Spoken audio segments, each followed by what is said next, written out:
Mateus 26, do verso 30 ao verso 56, e depois ainda mais os versículos de 69 a 75. Então diz assim a palavra de Deus, está sendo já projetada, né? Você pode acompanhar aí.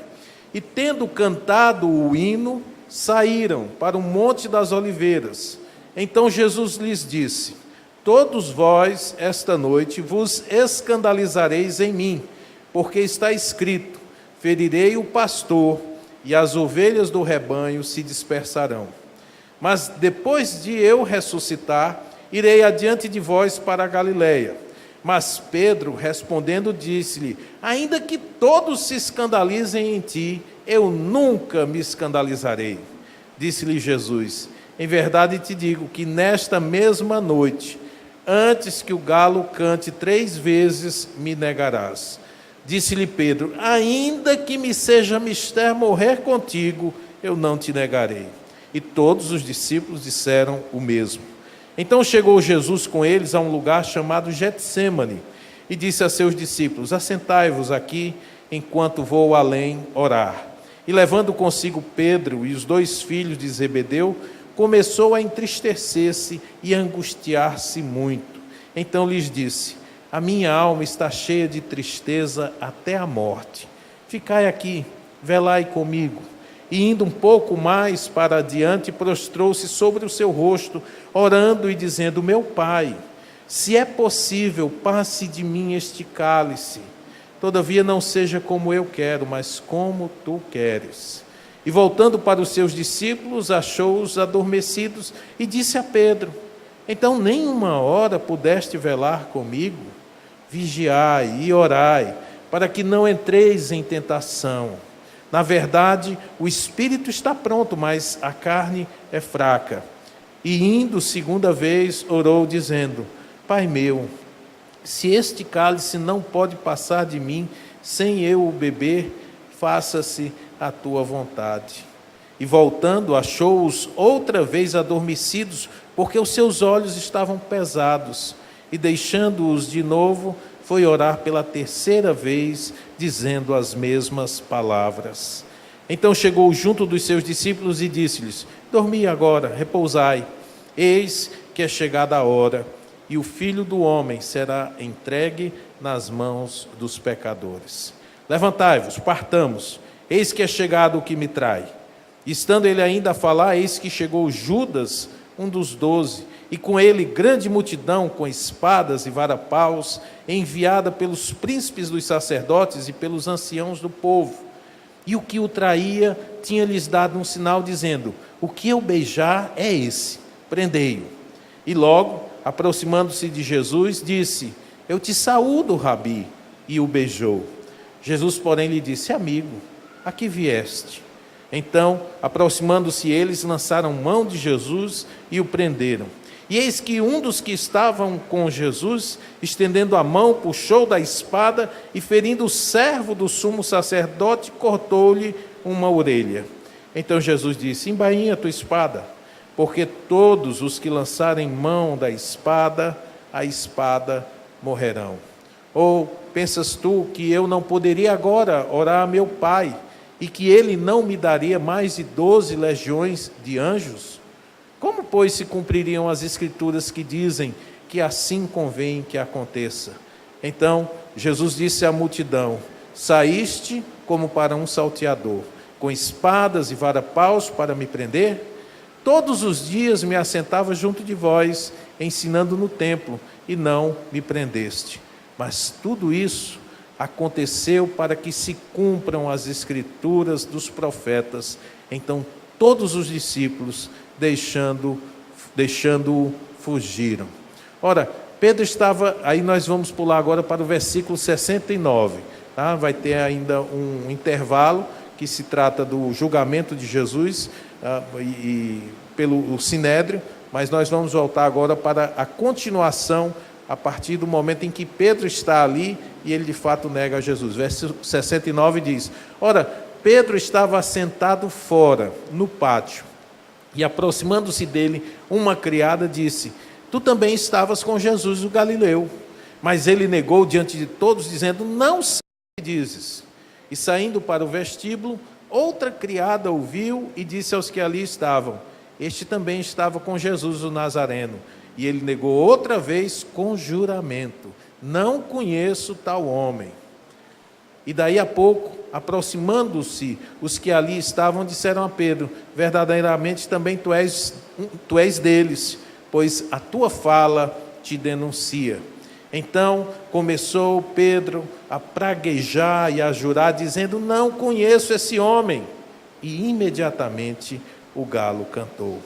E lembrou-se Pedro das palavras de Jesus que lhe dissera: antes que o galo cante, 3 vezes me negarás. E saindo dali chorou amargamente. Vamos orar. Pai querido, colocamos diante do Senhor a tua palavra. Ela é luz para o nosso caminho. Sabemos, Senhor, que somente o teu Espírito pode revelar o que está no teu coração para nós agora. E por isso clamamos pela intervenção dele no meio desta audiência e junto daquele que anuncia o teu evangelho. Para que os nossos olhos sejam abertos, para que os nossos ouvidos sejam também despertos e o nosso coração amolecido pela palavra que vem do Senhor. No nome de Jesus pedimos. Amém. Amém. Pode sentar-se. Os irmãos que têm acompanhado essa série de pregações a respeito do Evangelho de Mateus, sabem que nós chegamos agora naquele último momento da vida de Jesus antes da crucificação. Aqui é a quinta-feira da semana dita santa, né? Semana Santa. À noite de quinta-feira, após a celebração da ceia, Jesus passa com os seus discípulos a esse momento terrível. É um momento de grande santidade. Esse é um momento único na história da humanidade. Se você parar um pouco para pensar, foi a partir desses eventos que Deus restaurou a amizade com a humanidade caída. Jesus Cristo, Deus em carne, o Verbo vivo que se fez gente como nós, agora chega ao ápice da sua missão, na realidade, entrando naquele momento terrível da crucificação, em que ele, como um cordeiro de Deus, seria sacrificado em lugar de pecadores. Isso gera nele uma grande angústia, um momento de extremo sofrimento emocional. Lucas descreve esse momento de uma maneira bem característica.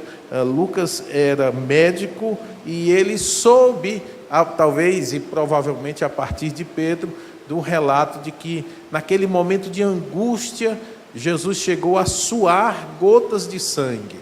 Isso a própria medicina já atestou, já reconheceu a existência desse fenômeno, quando pessoas debaixo de um estresse muito violento conseguem romper alguns capilares e por esses capilares há derramamento de sangue. Então foi um momento único na história.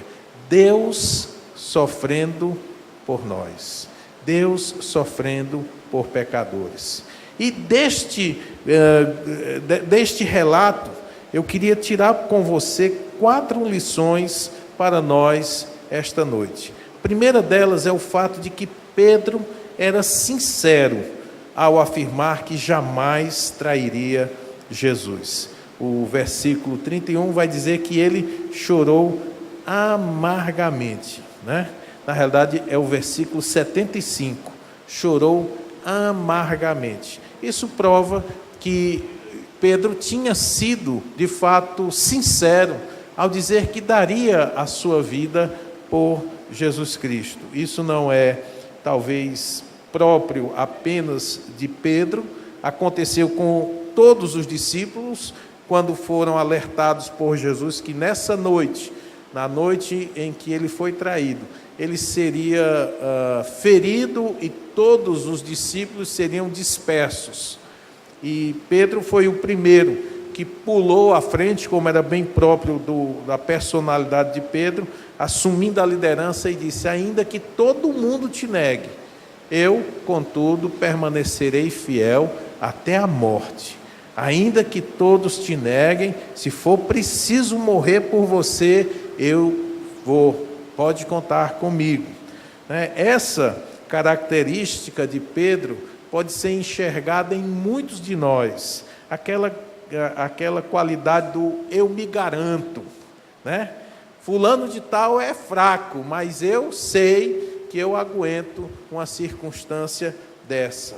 Ora, a atitude de Pedro, sendo um homem sincero, sendo verdadeiramente um seguidor de Jesus, tendo estado por 3 anos seguindo o Mestre, nos traz uma verdade que nenhum de nós pode deixar de atentar, é que somos, todos nós, falíveis. Todos nós temos a potencialidade do fracasso na nossa caminhada cristã.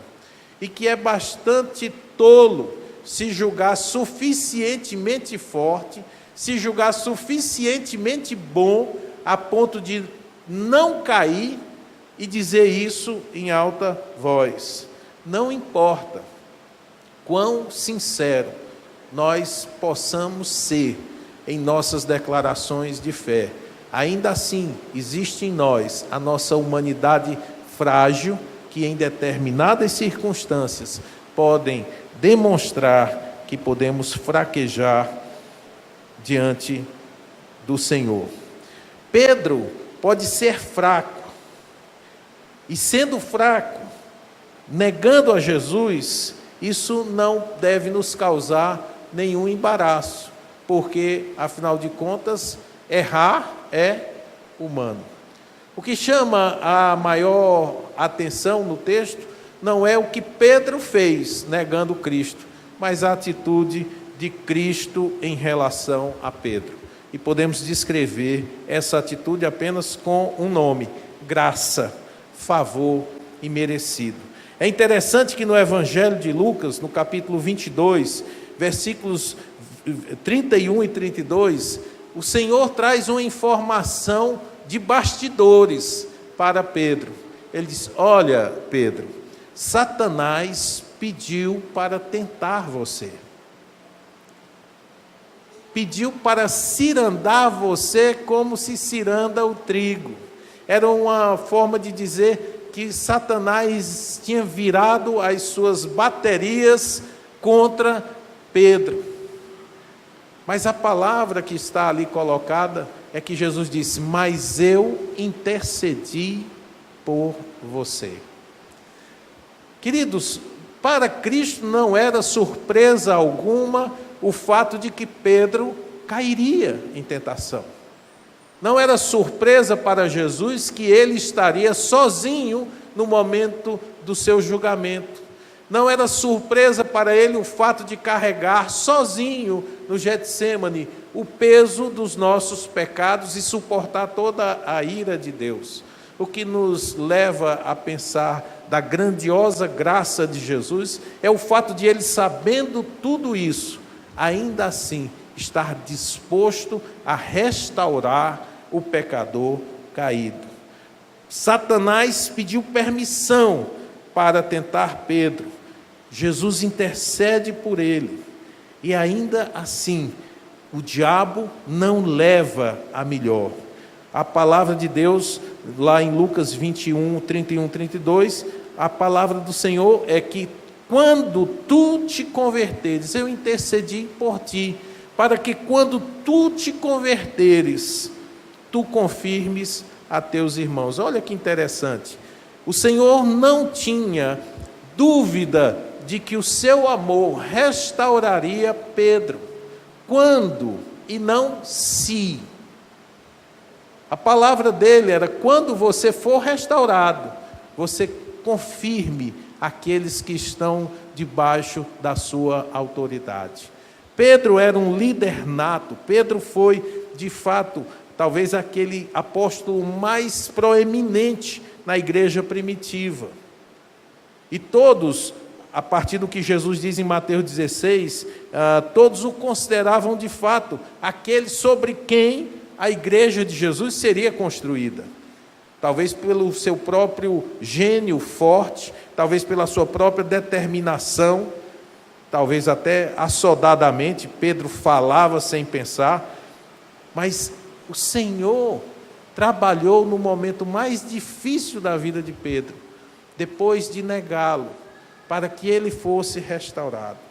O efeito do fracasso contra o Senhor foi devastador na vida de Pedro. O versículo 75 diz isso. A atitude de Pedro, quando percebeu que de fato não era tão forte quanto ele julgava. A atitude dele, quando viu que de fato tinha traído vergonhosamente Jesus. Você já pensou para quem ele traiu Jesus? 2 vezes diante da criadagem. Os criados não poderiam fazer muita coisa contra Pedro.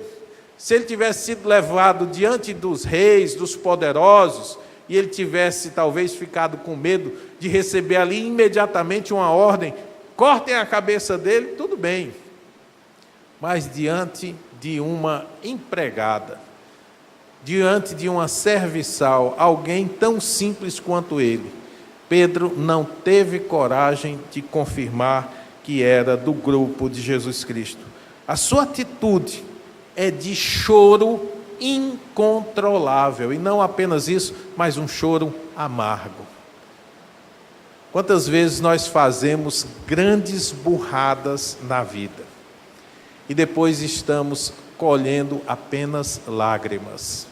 Eu sei que aqui no auditório, algumas pessoas se identificam com isso. Talvez não tenham traído Jesus falando, eu não sou de Jesus, mas as suas próprias atitudes mostram que você não se manteve fiel ao seu chamado. Isso talvez gerou em você uma atitude de profunda tristeza, a ponto de você chorar, e chorar copiosa e amargamente como Pedro. E é exatamente como Jesus trata o Pedro chorão, o Pedro magoado, o Pedro fracassado, que deve servir de ânimo para mim e para você, porque nenhum de nós está isento da possibilidade de cair. Se você se considera bom o suficiente, que você está pronto para morrer por Jesus, pense 2 vezes. Pedro tinha a mesma expectativa, mas foi covarde a ponto de se rebaixar ao nível de uma empregada da casa. Mas veja quão gracioso o Senhor é com Pedro. Marcos 16, 7, o autor sagrado registra que o anjo, ao ordenar a Maria para que avisasse da ressurreição de Jesus, ele diz: dize a Pedro e aos demais discípulos que ele os espera na Galileia. Que coisa interessante. Talvez a atitude de Pedro é: como Jesus pode me amar agora? Eu o traí. Eu virei as costas para ele quando ele mais precisava de mim. E o anúncio daquele anjo é o prenúncio do que Deus queria fazer na vida de Pedro. Avisa lá para o Pedro. Se chegasse talvez apenas a informação, diz para os discípulos irem se encontrar com o Senhor, Pedro poderia dizer: bom, vão vocês. Nenhum de vocês passou pelo que eu passei. Nenhum de vocês foi covarde como eu fui. Ele com certeza quer discípulos, ele quer seguidores, ele não quer pessoas que se voltam contra ele. Vão vocês, eu permaneço aqui. Não. Para um grande pecador é necessário um grande Salvador. O Senhor, através do anúncio daquele anjo, lembra a Pedro que aquele que ele escolhe, ele não deixa no meio do caminho. Aquele que ele chama, ele não desiste de completar a boa obra, até que seja apresentado esta boa e bela obra no dia de Cristo. A esperança, então, de ser perdoado Pedro parece que entendeu esse recado do anjo e gera nele uma esperança tão grande que quando Jesus está na Galileia e eles estão pescando, voltam às redes e estão pescando. Quando Jesus está na margem e pergunta: filhos, o que pescaste? E João, percebendo, diz: é o mestre. O desejo de Pedro de ser restaurado é tão grande. Talvez o desejo de pedir perdão, talvez o desejo de se jogar aos pés de Jesus e dizer: eu fui fraco, Senhor, me perdoa. É tão grande que, ao contrário dos outros que vão no barco, Pedro se joga na água e vai nadando até a margem. Ele não conseguia se conter. Qual é a nossa atitude quando pecamos? Será se a nossa atitude é semelhante à de Pedro? Nós nos jogamos e corremos em direção ao Salvador? Ou a nossa atitude é aquela de ficar no fundo do barco, tirando a rede por último, com medo e com vergonha de ser chamado à atenção? Pedro teve o seu momento de fracasso e de dor. Pedro nega a Jesus de fato 3 vezes, mas Pedro tinha um coração pronto para ser restaurado. Quando ele ouve que o Senhor o esperava à margem, à beira do lago da Galileia, a atitude dele é se jogar e buscar Jesus Cristo. E a atitude do Senhor também é digna de ser vista por nós. Pedro o traiu por 3 vezes. E por 3 vezes, Jesus reafirmou o desejo que ele tinha de vê-lo restaurado. O Evangelho de João, a partir do versículo 7, do capítulo 21, o Evangelho de João 20, versículo 7, e depois versículo 15 em diante, nós vamos ver isso. Jesus faz aquela célebre pergunta a Pedro: Pedro, tu me amas? Amas-me mais do que estes outros? E a todas as perguntas de Jesus, ele diz: Senhor, tu sabes que eu te amo. E a última pergunta, talvez constrangido, ele percebendo que 3 vezes negara e 3 vezes era questionado sobre o seu amor, ele talvez se lembre que não adianta simplesmente correr e dizer qualquer coisa. Ele sabe que não pode depender mais de si, mas depender da graça de Deus. E ele diz: Senhor, tu sabes todas as coisas, tu sabes que eu te amo. O desejo daquele apóstolo deve ser o desejo de qualquer cristão que fale com o seu Salvador.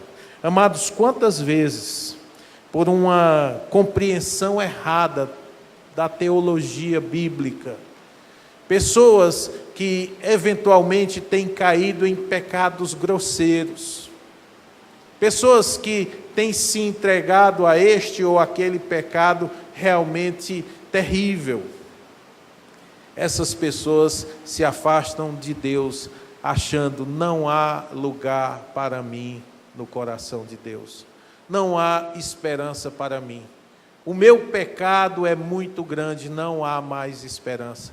E afastam-se e entregam-se a uma dissolução ainda maior, afundando cada vez mais no pecado, trazendo ainda mais vergonha para o nome de Cristo. E essas pessoas, porque julgam que Deus é incapaz de restaurar um pecador caído, essas pessoas simplesmente deixam de querer ser restaurados. Há um endurecimento do coração e essas pessoas se afastam. Eu me lembro da história de um jovem que eu encontrei em São Luís, quando nós começamos o trabalho da Igreja Batista do Calhau.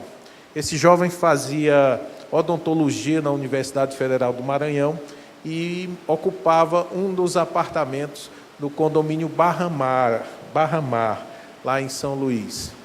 E nós tínhamos um trabalho evangelístico de ir de apartamento em apartamento, convidando as pessoas para começarmos um núcleo de estudos bíblicos no nosso apartamento. Eu morava também no Barra Mar, e nós saíamos, um grupo de pessoas da primeira igreja batista de São Luís, saíamos visitando jovens nos apartamentos e convidando-os para participar do núcleo de estudo bíblico. E nessa ocasião eu tive contato com este jovem.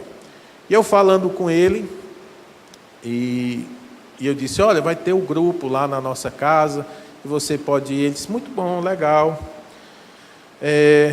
Eu já fui crente. Eu disse: rapaz, já foi crente? Mas então está na hora de voltar, né?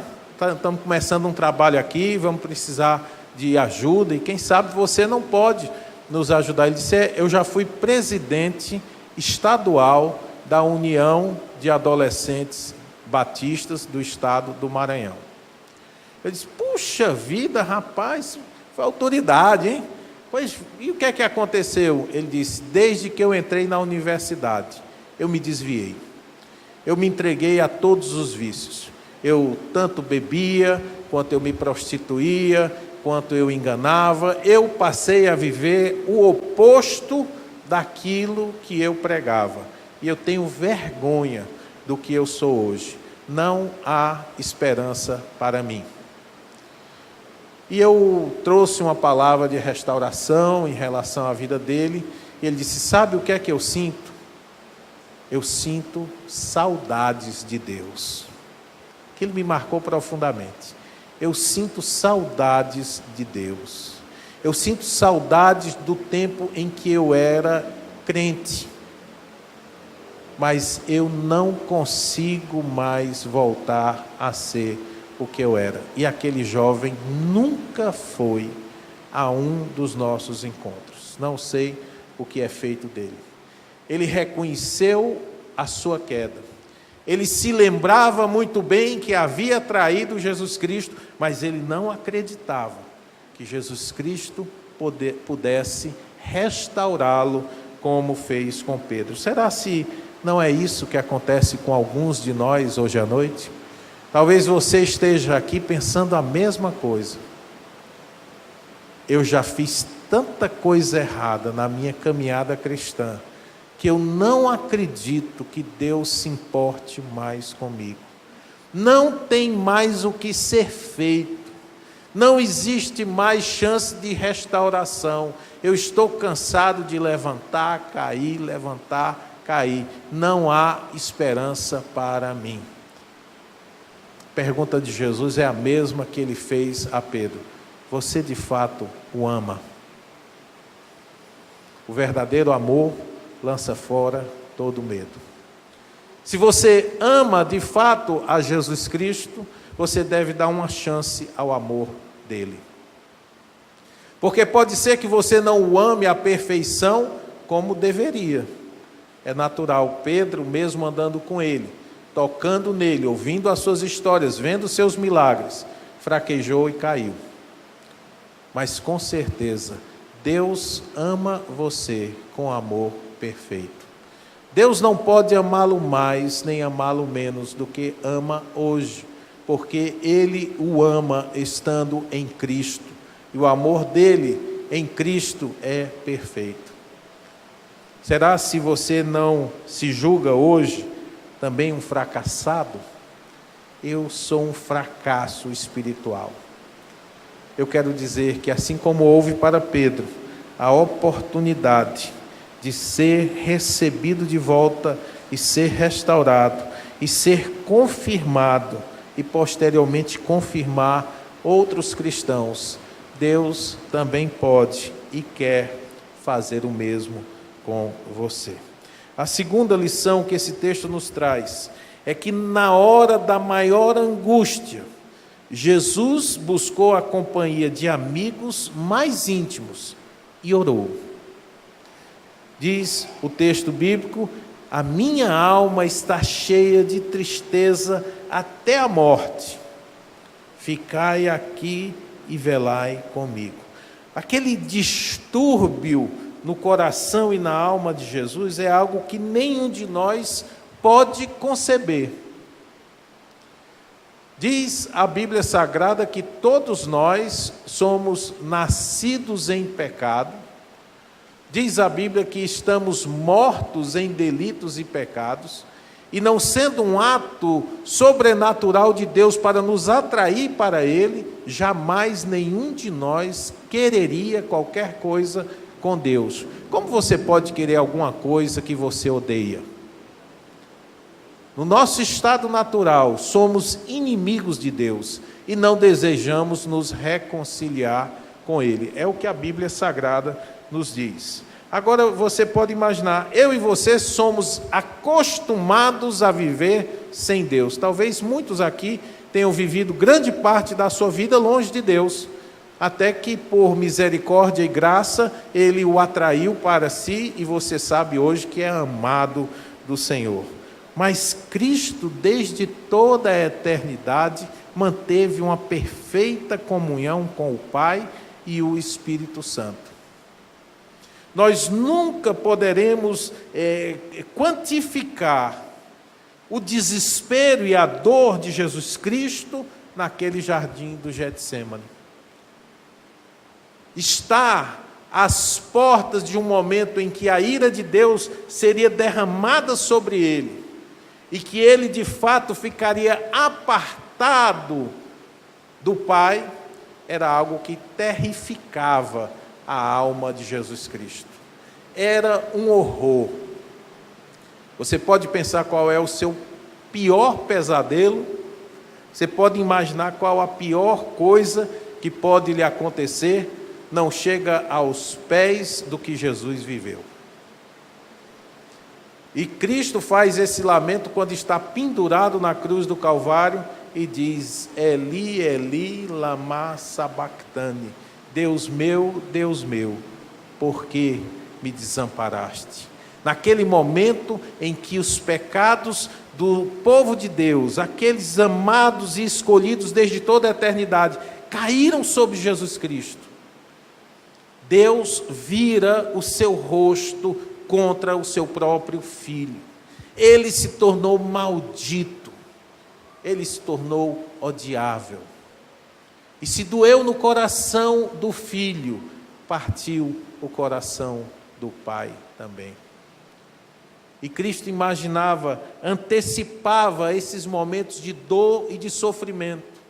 Pela primeira vez na história, desde toda a eternidade, o Pai se apartaria do Filho, e o Filho saberia o que era uma vida longe da luz de Deus, longe da presença de Deus. Eu e você vivemos grande parte da vida e nunca nos preocupamos com isso. Talvez alguns hoje, até hoje à noite, ainda vivam assim. Pessoas para quem Deus é às vezes um nome que a gente clama quando tudo vai mal e a gente pede: oh meu Deus! Mas Deus absolutamente não faz falta para nós. Talvez você tenha vivido assim, mas Jesus Cristo jamais tinha experimentado essa dor. Isso nos leva a pensar em algo bastante positivo para nós. É que se Jesus Cristo sofreu tanto assim, Ele compreende qualquer dor que você tiver. Quantas pessoas sofrem com a desgraçada da depressão? Aquela falta de vida, aquela vida cinzenta, aquela falta de alegria, aquela morte em vida. Tanto é que muitos saem da vida para a morte por causa dela. E acham que estão sozinhos e dizem: ninguém consegue compreender o que eu estou passando. Deixa eu lhe dizer, Jesus no Getsêmani provou uma depressão muito pior do que a sua. E Ele passou por isso. E Ele sabe o que você sente. E Ele chora a sua dor, porque Ele também chorou, porque Ele também sofreu. Nós não temos um sumo sacerdote que não possa se compadecer de nós e das nossas fraquezas. Mas ao contrário, nós temos alguém que sabe o que é sofrer. Os deuses das nações são poderosos. Os deuses das nações nunca passaram por problemas, estão sempre guerreando, estão sempre à frente. O nosso veio como um pequeno bebê, nascido carente, em uma manjedoura, alimentado nos seios de uma mulher santa, criado debaixo da doutrina bíblica, obediente ao seu pai e sua mãe, obediente até a morte, e morte de cruz. O nosso Deus é um Deus que se compadece. Jesus, quando vai entrar em Jerusalém, a sua atitude é de tristeza. Ele chora sobre a cidade e diz: Jerusalém, Jerusalém, que matas os profetas e apedreja aqueles que te são enviados. Quantas vezes não quis eu reunir a ti como a galinha reúne os pintinhos debaixo da sua asa, mas tu não o quiseste. Por isso, a tua casa ficará vazia, porque não reconheceste o tempo da tua visitação. Cristo se compadece de um povo que virava as costas para Ele. Cristo se compadece de você, que chora de madrugada e ninguém vê. Você que está angustiado até a morte. Você cuja vida tem perdido toda a cor e toda a música. E agora é quase um zumbi espiritual e emocional. Vivendo a cada dia, buscando forças para emendar no dia seguinte. Quando muitas vezes você acha que seria melhor que a vida se acabasse naquela madrugada.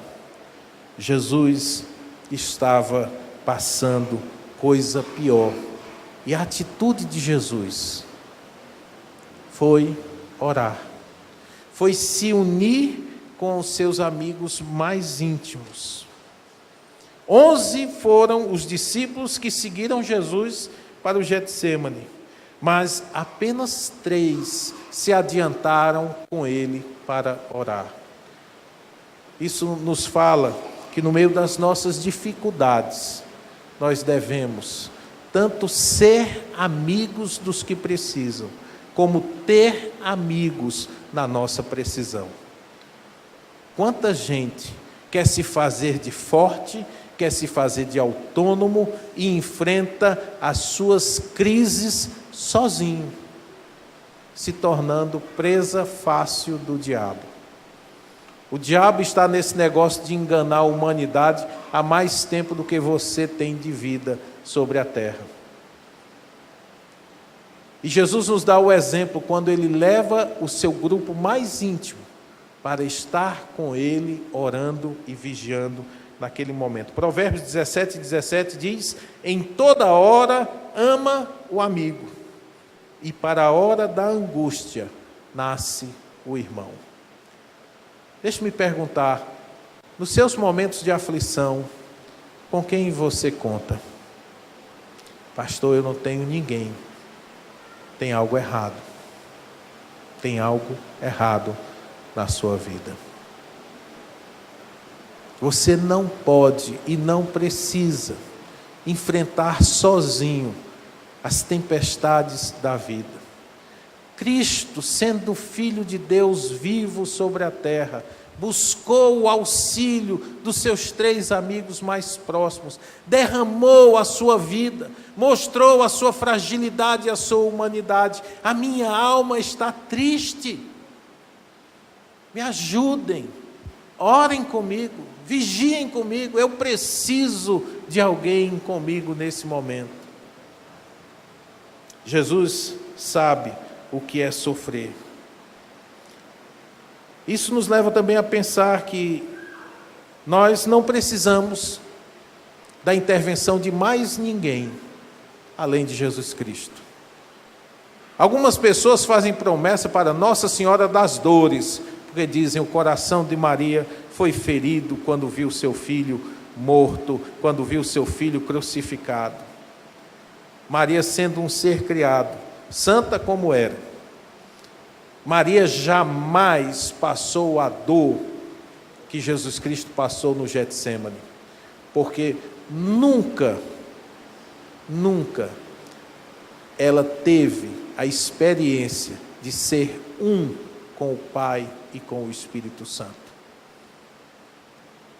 Cristão evangélico não precisa de outro intermediário entre Deus e os homens, senão Jesus Cristo. Por quê? Porque Ele sabe, Ele conhece de forma completa e total as nossas dores.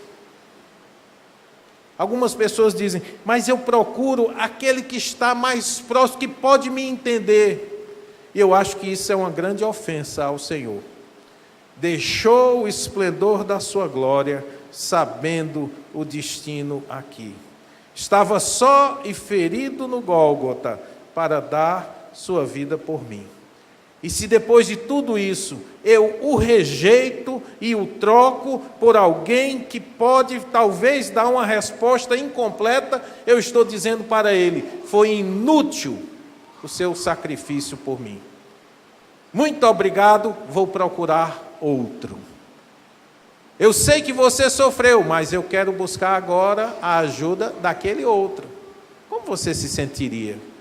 Na realidade, como nós nos sentimos quando depois de dar tanto amor, nós somos trocados e traídos por outro? Como você se sente? Como esposa, como esposo, depois de investir tanto tempo e tanto amor em um relacionamento, de repente o outro chega e diz, ok, estou indo embora, tchau, fui. Vá com Deus. Como você se sente? Que dor terrível não parte o nosso coração.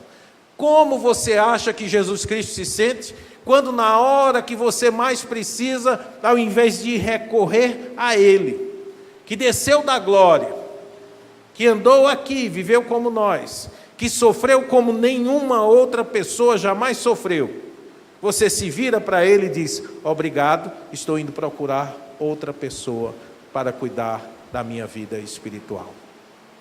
É traição contra Jesus Cristo. Por isso que o cristão evangélico, ele não tem a intermediação de outra pessoa, senão Jesus Cristo. Por que o cristão evangélico não pede a São Pedro, a São Paulo, a São Benedito, a Santo Antônio? Deixe-me dizer uma coisa. Todos esses cristãos têm grande valor na história eclesiástica. Você não vai encontrar nesta igreja alguém que fale mal deste ou daquele santo, porque nós valorizamos os nossos irmãos na fé. Mas você não vai encontrar também nessa igreja ninguém que clame em outro nome, senão no nome de Jesus Cristo. A próxima lição que esse texto nos traz é uma realidade que não pode ser negada por ninguém. E Jesus nos diz isso no versículo 41, a carne é fraca. A fraqueza da carne, nos diz Jesus, é curada somente com oração e vigilância. Diz o versículo 41, vigiai e orai, para que não entreis em tentação. Na verdade, o espírito está pronto, mas a carne é fraca.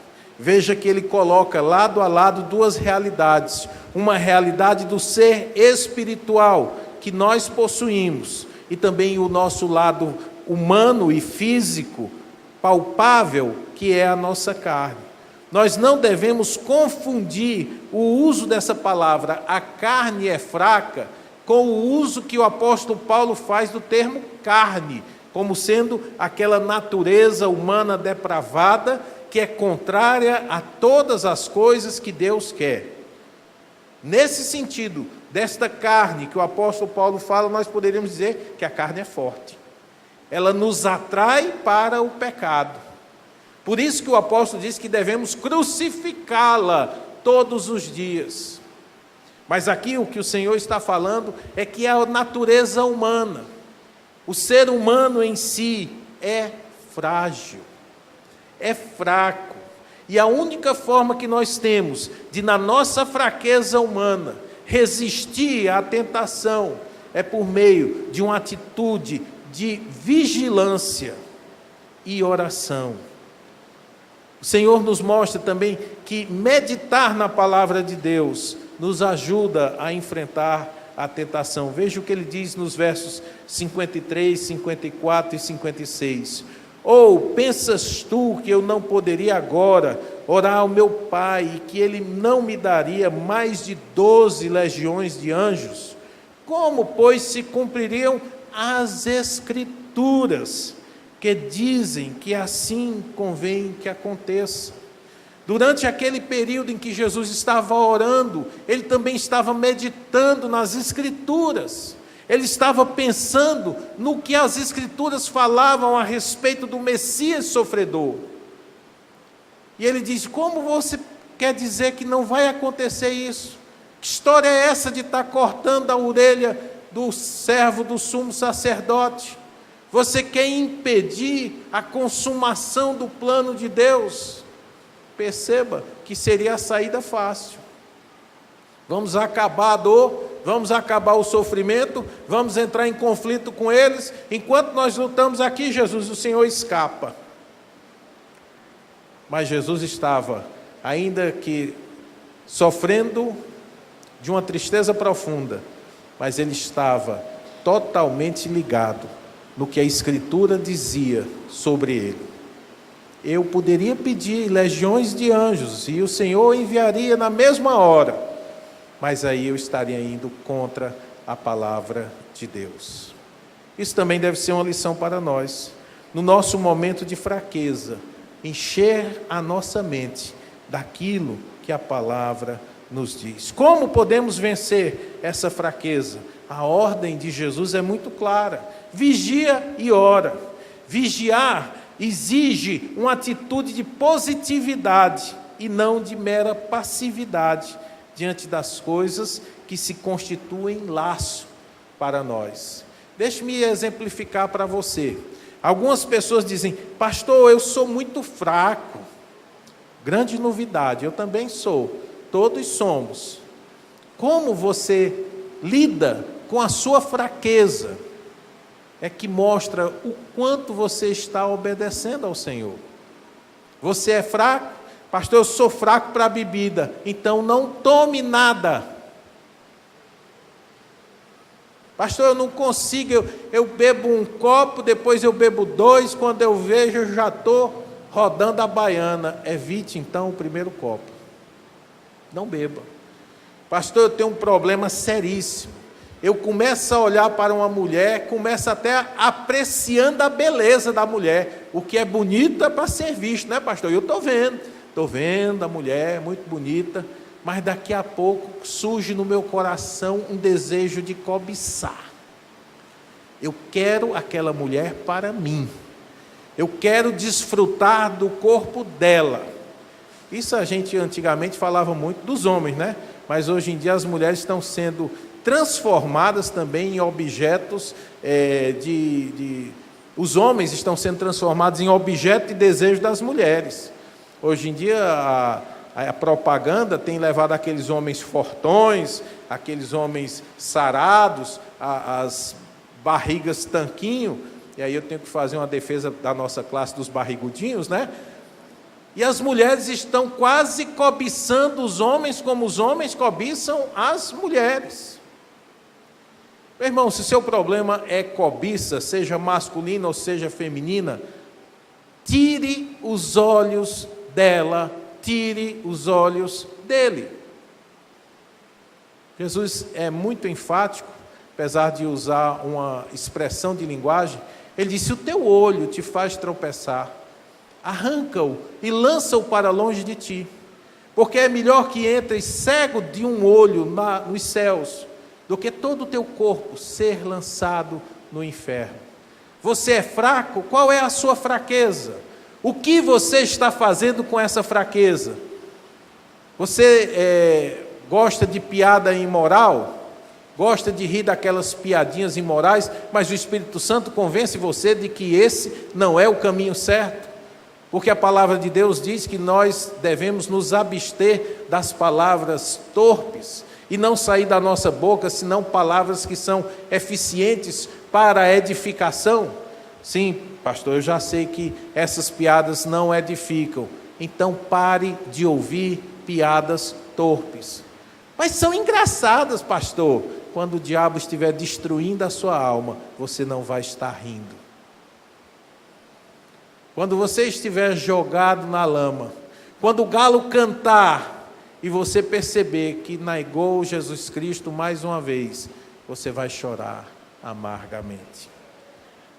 A atitude de vigilância é uma atitude de natural e constante atenção. Não devemos simplesmente aceitar a nossa fraqueza e dá-la como vencedora. Se você se sente tentado, resista. Isso nos fala a vigilância. E a oração? A oração é o comando que nos lembra a necessidade que nós temos de comunhão com um Deus invisível, mas real. Eu me lembro aqui da história do pastor, eu esqueci agora o nome dele. Estou vendo a cara do bichinho, mas me lembro do nome dele. Ele me contou certa vez que no seu tempo de seminário ele começou um hábito.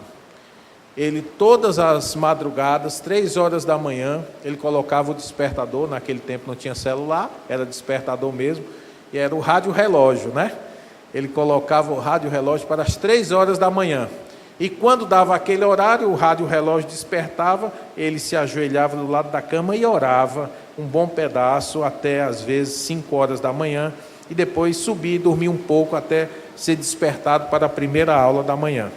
E disse que uma noite muito fria, uma madrugada muito fria, ele estava deitado, dormindo, todo embrulhado, e o rádio relógio tocou. Quando o rádio relógio tocou, a primeira atitude dele foi se levantar e se ajoelhar. Mas estava tão quentinha a cama, estava tão bom aquele cantinho, que ele disse: "Oh Senhor, está tão quentinha aqui a minha cama, toda noite eu me ajoelho para orar com o Senhor. Senhor, eu não poderia hoje só dormir?" Aí ele disse que sentiu Deus falando com ele: "Quem precisa de mim é você, não sou eu de você não." E ele disse que imediatamente pulou com frio, com tudo, e foi orar. Essa é de fato uma atitude louvável. Porque nós é que precisamos da energia que vem do nosso contato e da nossa comunhão com Deus. Deus não requer e Deus não precisa de mim e de você para nada. Ele faz o que Ele quer, não há ninguém no universo que possa segurar a sua mão e dizer: "Por que você está fazendo assim, rapaz?" Ele é soberano. Se há alguém que tem necessidade de oração, somos nós. Se há alguém que tem necessidade de sermos revitalizados pela comunhão com o Deus invisível, somos nós. E se somos nós, por que você não ora? Se você reconhece a sua necessidade, por que você não ora? Há alguns que estão naquela fase, né? Que não, quando oram, só oram pelo alimento. E a oração é aquela: que não faça mal, que faça bem, em nome de Jesus, amém. E bota para dentro. Eu me lembro também de algumas orações que eu fiz, que para minha vergonha eu tenho que revelar, em que me ajoelhei e disse: "Senhor", dormi de joelho e acordei todo entrevado, amém. Não falei mais nada, só caí na cama.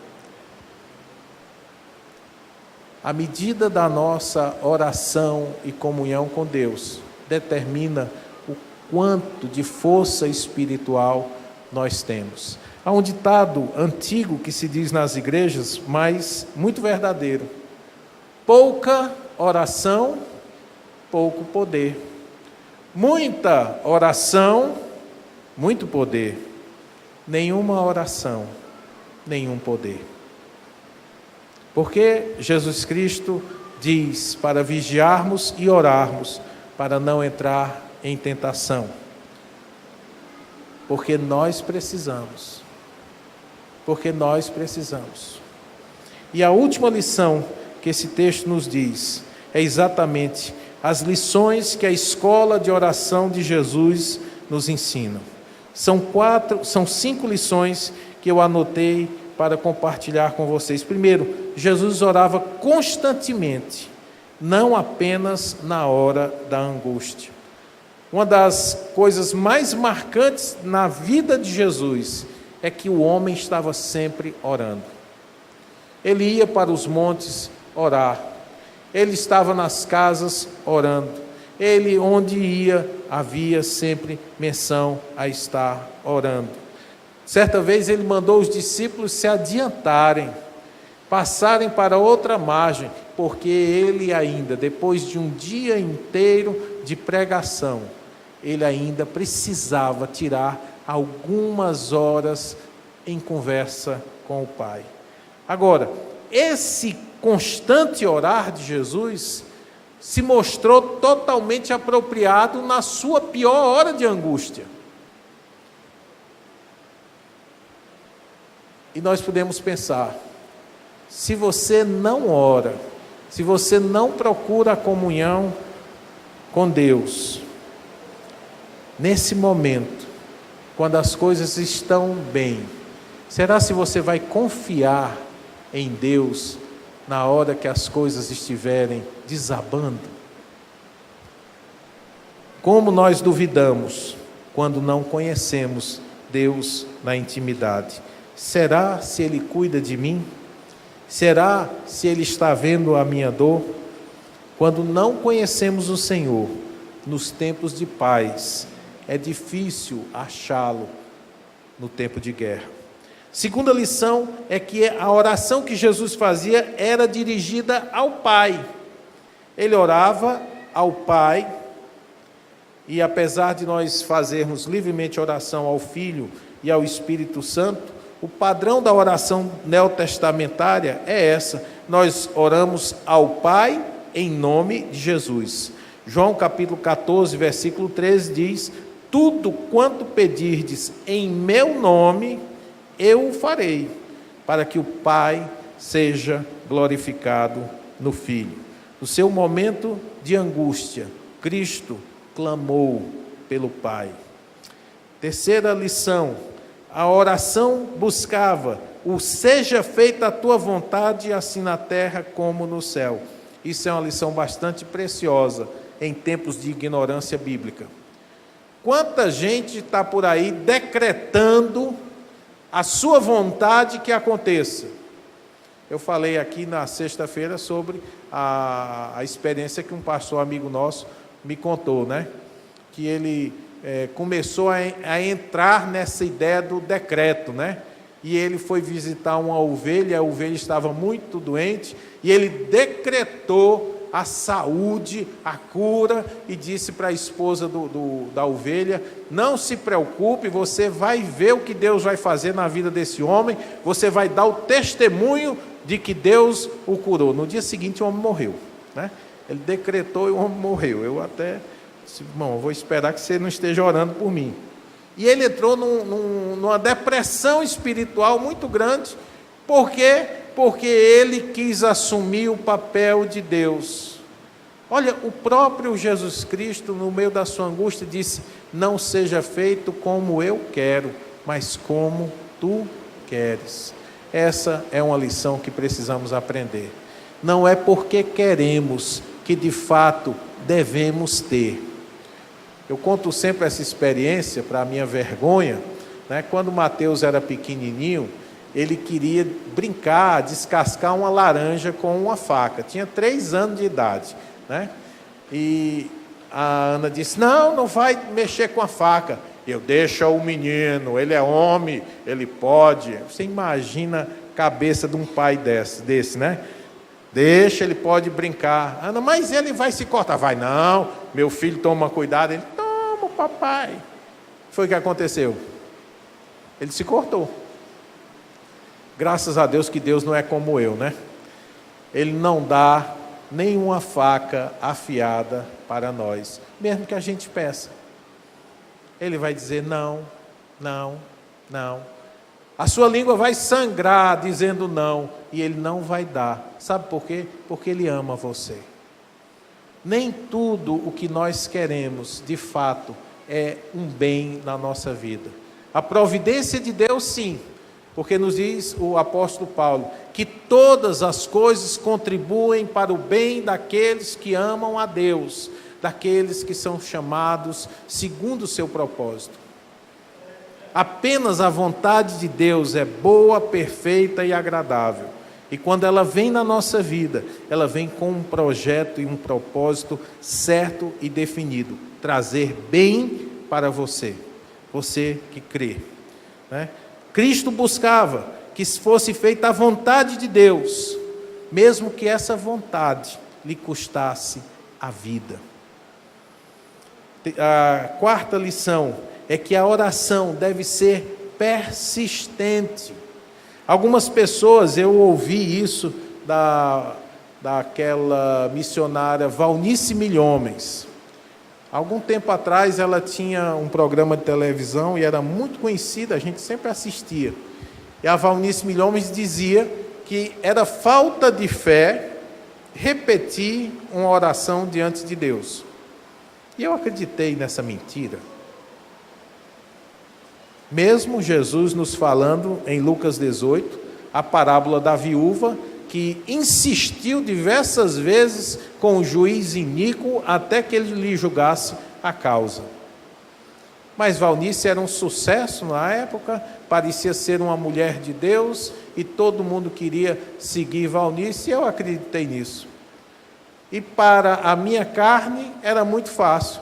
Eu fazia uma oração e não precisava mais orar, porque se eu orasse de novo, é porque eu tinha orado sem fé da primeira vez. Então, até se eu tivesse orado sem fé, eu não poderia entregar que estava sem fé. Então, eu já não orava mais.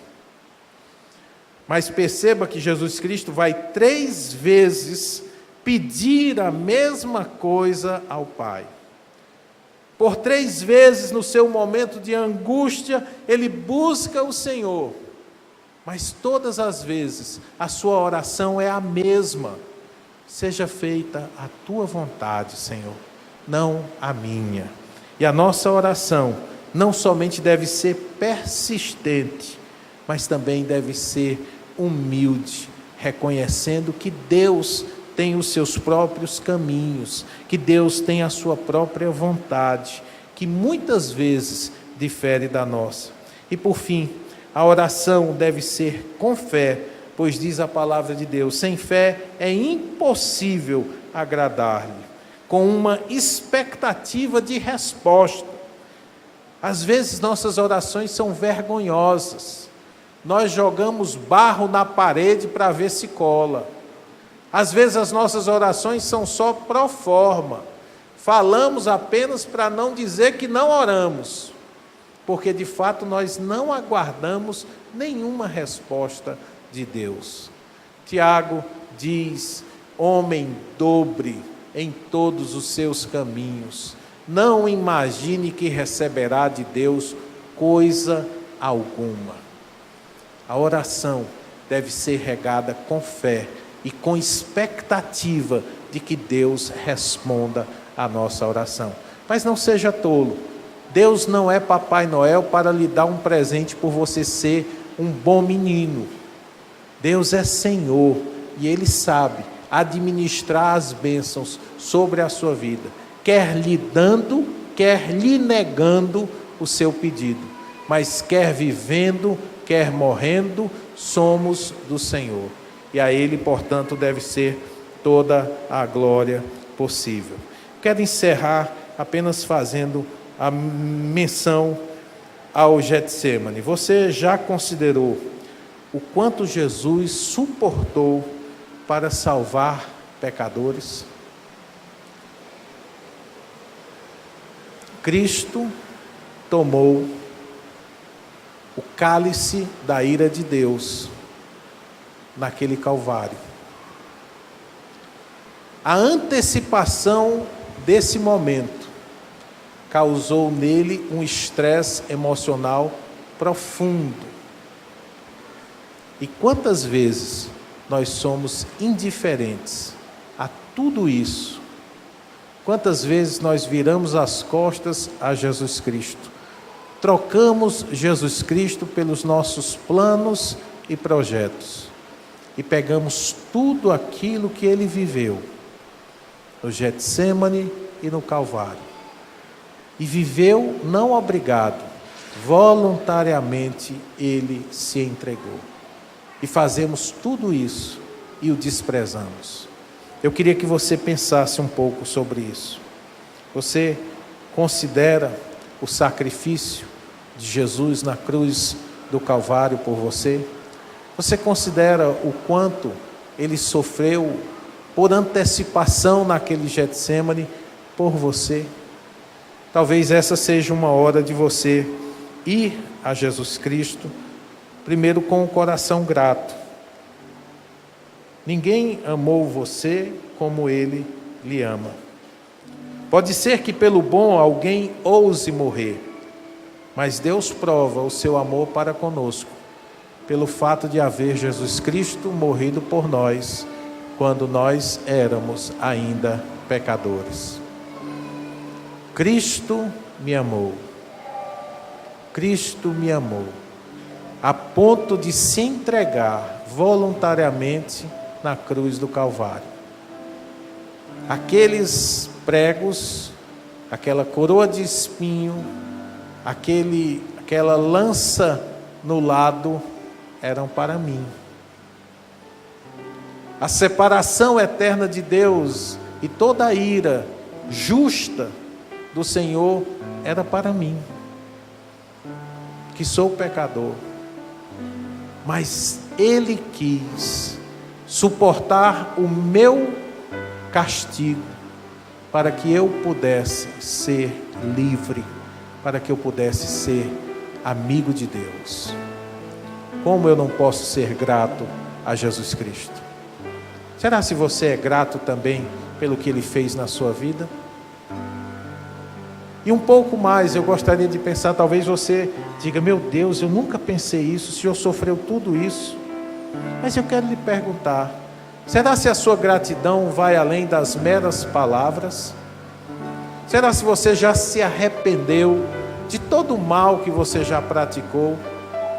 E disse, Jesus, me perdoe, porque eu tenho praticado tantas coisas erradas, tenho feito mal a mim e ao meu próximo, eu tenho ofendido a sua santidade, a santidade de Deus, eu não tenho considerado os meus caminhos, e continuo vivendo como alguém que não se importa com o que Deus pensa.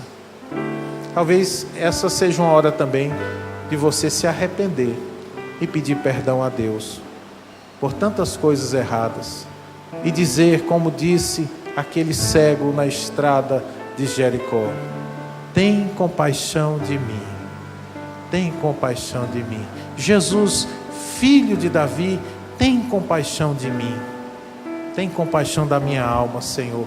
Não permita que eu morra sem perdão, sem salvação. Você pode ir a Jesus Cristo nesse momento e falar com Ele, e clamar a Ele pela sua salvação. Eu não salvo ninguém, a Igreja Batista não salva ninguém, a Igreja Católica não salva ninguém. Jesus Cristo, sim, salva pecadores. Esta é uma palavra fiel e justa e digna de toda aceitação, que Jesus Cristo veio ao mundo para salvar pecadores. Você reconhece que é pecador? Então foi por você que Jesus Cristo veio à terra. O que você fará? O que faremos agora, varões e irmãos? Cada um de vós se arrependa e seja batizado em nome do Pai, do Filho e do Espírito Santo. Arrependa-se. É o primeiro passo da fé, é o arrependimento. Se você não se arrepende, você de fato não crê. Mas se você se arrepende, as portas dos céus se abrem para você através de Jesus Cristo. Vamos orar? Pai amado, nós te louvamos por uma tão grande salvação. Meu Deus, quando voltamos os olhos para essa história, o Senhor sendo traído, o Senhor amou Pedro e o restaurou.